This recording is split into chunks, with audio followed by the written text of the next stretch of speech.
过来关心政治方面的消息，最近几天来，鸿海创办人郭台铭陆续提出区域立委的名单，有的甚至会甲这个盟友郭家军对拍。像讲郭台铭推荐这个德南镇镇民代表陈宜华，就要拍算参加苗栗县第一选区的选战，甲民众党的这个主体性呢，所互相咧抢票，这敢是？郭台铭甲国民党的整合出问题，国民党今仔日是笑笑地讲，有95%以上合作空间已经真难得啦。好，来个几张，1、2、3。外市长来到新北市的板桥替郭家军有关人气，翕相佮签名，好亲像比伊家己的地盘台北市也较受欢迎。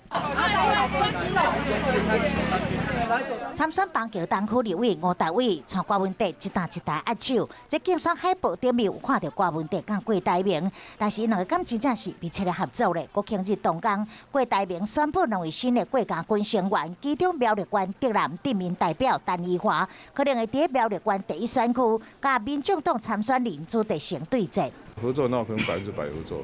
我每次看一下说，你儿子都没有那么听你的话，你怎么会期待说，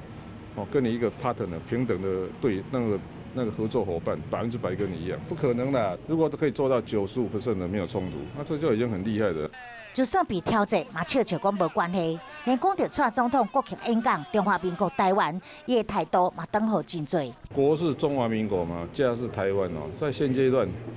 这个好像也是最大公约数了。利用国庆日连假，郭文德以党主席的身份，发挥家母带家囝精神，全力替郭家军有关声势。